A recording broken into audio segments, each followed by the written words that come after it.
Welcome to the Genius Talk podcast. I'm your host Atul Raj, and today I'm honored to welcome Michael Forman. He's an engaging communicator and a leading expert at making networking fun and have it profitable in the end. He's also a popular networking speaker. He has given hundreds of presentations and has increased the profitability in many corporations. Michael, welcome to the show. Thank you. I'm glad to be here. We are glad that you are here. So, how did you go from serving as a military police officer and flight chief in the Air Force to becoming a leading expert in business networking? Okay, I was in the Air Force about 100 years ago, and when I was in my 20s, and I was really a higher ranking person than a lot of the people that I was dealing with. So I had to learn how to deal with them, had to tell them what to do without ordering them, but I had to really network with them, communicate with them so that they wouldn't be upset with me. And that started my journey. After the Air Force, I went to my own businesses where I had to deal with employees, customers, and vendors. I was trying to get the same information from them, but I had to talk to them in different ways. Right. So that also allowed me to go further with my networking. Then I went into corporate and I became the face of the companies. And I was always talking, presenting, and doing things like that. So I slowly but surely went to the presentation style until I quit everything and went off on my own and became a speaker full time. And then I wound up doing coaching and training, doing the workshops, everything that's involved with it also. Okay, so what inspired you to write Networking Unleashed? That was the initial brainchild of myself and my wife. Actually, she's the one who egged me to write the book. But it was I had all this knowledge. I went to the school of hard knocks, and what that is I did everything wrong before I did it correctly. So I learned what not to do by doing it. So I'm able to show people what to do properly the right way because I've done it the wrong way and I can tell you how to do it. So by writing the book, it was really like a brain dump. I put everything into the book. So I thought, because that was a year or so ago, and I'm already writing an update to the book because I've learned so much more. Okay, so what did you wish you know when you started networking first that you know right now? Well, let's start with a networking event. Okay. So when I was in the mortgage industry, I would go to those networking events and I would start talking. I would start just by saying, whatever I had to do, tell them all about myself, and I would collect business cards. And I would come home with a shoebox filled with business cards. And that is absolutely the wrong way to do it, right? So now what I teach or what I coach is when you walk up to a table, you don't talk, you listen. It's called active listening. You don't do anything. You wait for the conversation to come around to you and you see whether or not it's a conversation that you want to be a part of. If it is, great. If not, you haven't said anything yet. You politely bow out, you go to the next table. But if it is, then that's where all my training comes in. Okay, so like digitally, what do you think? What's the biggest mistake business owners are making while networking? Well, it's different when it's digital and when it's in person, right? In person is exactly that. They go in and they start talking and they don't because really networking today is really what you can give and not what you can receive. It's called having a servant's heart. And if you go to a networking event thinking, how can I make this person or these people more successful? How can I be a good referral source for them? It takes all the pressure off of my shoulders and I have a good time. Now, digitally is, people who, first of all, you can't just network digitally or in person. It has to be a combination of both. But digitally, let's use LinkedIn, for instance, because that is the business way of handling things. And you go and make a connection and they accept the connection and you forget about it. Like, oh, I made a connection. There's a whole lot more to networking with that person than just, okay, I made a connection. You have to do several things. So, can you talk about a recent case study or an example where you helped a client with their networking? Sure. I'll start digitally, when I go and I want to get a relationship with that person, and after they connect with me, I always write something back. Hey, it's great connecting with you. I don't just say, oh, if I sell widgets, I don't want to say, oh, I have widgets, you want to buy some. You have to add value every time you connect with somebody. So if you connect with a roofer, let's say, and let's say he's doing metal roofs. So I find an article comparing asphalt roofs to a metal roof. I clip it out and I attach it to my message in LinkedIn. I said, hey, by the way, I found this article. I think you might find it interesting. And he'll read it. And if he's any type of a business person, he'll respond, say, oh, thank you very much. I didn't know about this, so on and so forth.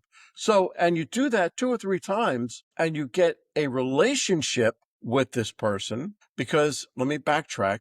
Ever since the pandemic, this world has become a relationship type world. Used to be before was building your customer base. That's passe. Now you're building relationships, because a relationship you can keep for years. So you're keeping that relationship. So you're making that relationship work, and you're adding value to that relationship. And I'm just using LinkedIn as an example. And so you constantly, and so you message him, you have that little article or little piece of information or something, and say, hey, you know what? I'd like to meet you for a cup of coffee. Are you up to that? And of course, after this, the third, fourth, or fifth time, well, sure, I'll meet you on such and such date, whatever, my calendar, and we'll make a date. But you have to work at that before you make that ask, that let me have the meeting with him. Now, that's all digitally. If you were to do it in person, that's to me, because that's what I'm all about.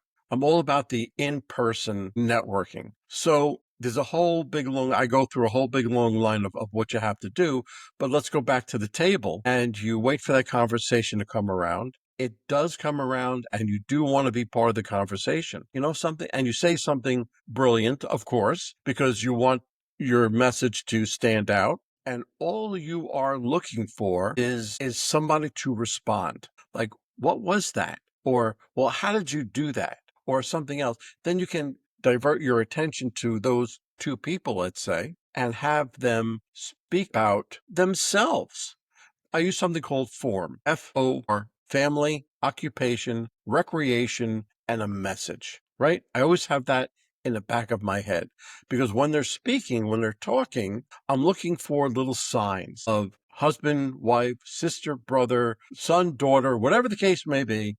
I will just have them talk about themselves, because everybody knows that everybody loves to talk about themselves. So what you're doing is you're building up that trust. And then what you're doing is saying, okay, this is before you even speak. So you say, I like you. I like what you do and how you're doing it. How can I make you more successful? How can I be a good referral source for you? And usually it blows his mind. Like, I don't even know what you do yet, and you're here trying to make me more successful. And that's the whole idea of having a servant's heart, you know? This is why yeah, of course, like this is why I say like only network with people whom we respect, okay? So that we don't expect anything from them. We just wanted to do, we just want.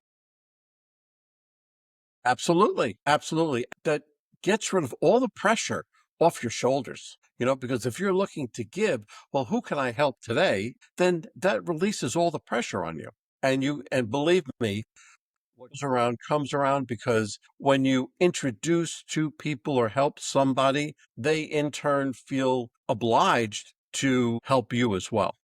Okay, so if someone wants to build relationship, like long lasting relationship, then what are the things they should do?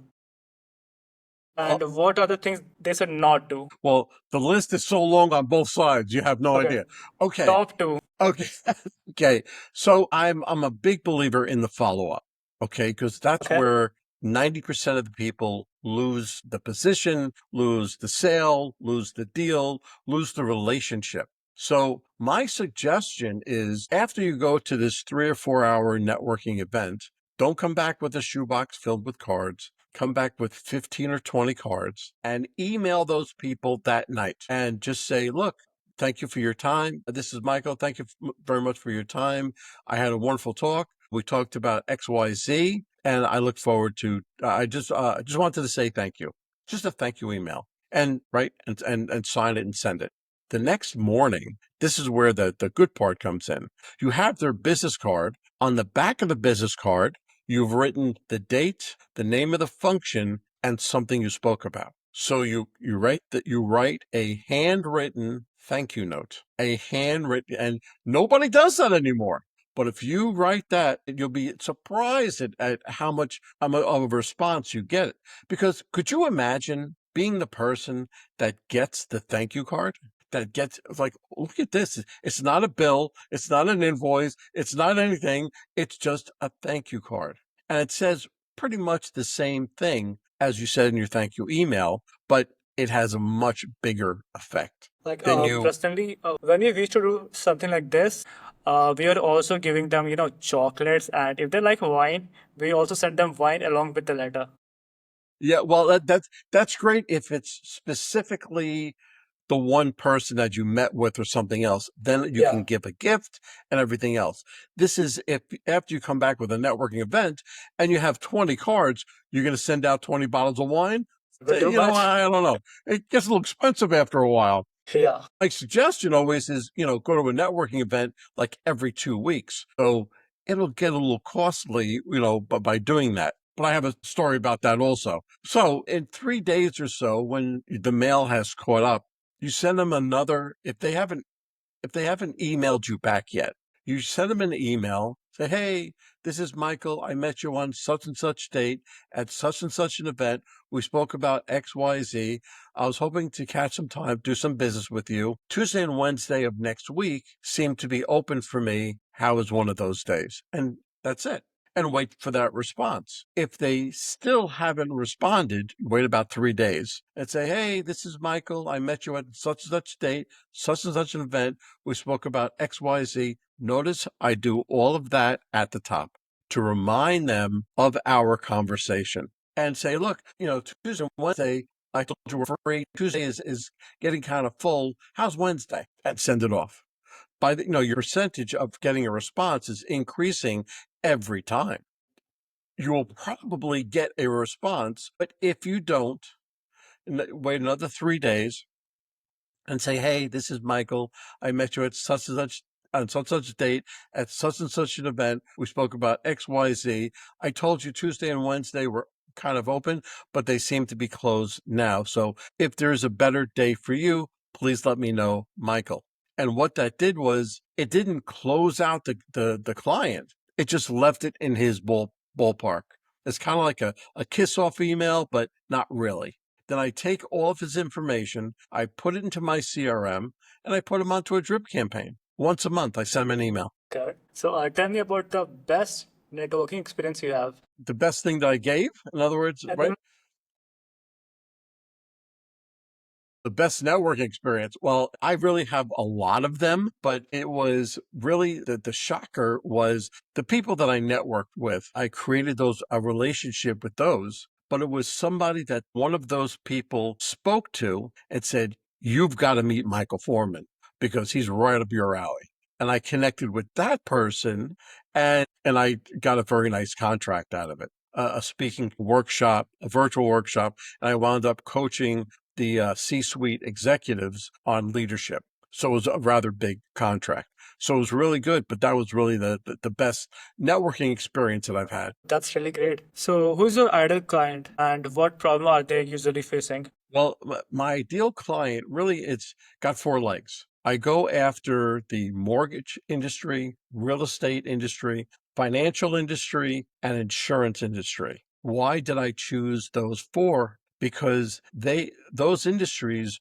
really rely on their networking skills. So when I Yeah. help them and help their leaders, then I initially help them. And I tell them, I said, look, if you follow my system, then I will almost guarantee you to increase your ROI. And that came to fruition when I gave a talk in a company. About 6 months later, I emailed the owner of the company and he said, Michael, We followed what you had said. We increased our ROI by $25,000. That's So good. what I say, it works. Yeah. So for our listeners who wanted to connect with you and want to learn more about networking, where can they reach out? Very simple, michaelaforman.com. michaelaforman.com, because on there, first of all, I have digital courses about networking, about podcasting, about everything. Okay. So, but on there is a contact form that you can fill out, and I will get back in touch with you within 24 hours. But that's my main go-to page, and you'll see the number of podcasts I was on. I also am a podcast host, and you see all my podcasts. So everything is off that website, michaelaforman.com. Awesome. This is Atul from Genius Talk Podcast with Michael. Thank you for all watching and listening. We will see you next time. Thank you.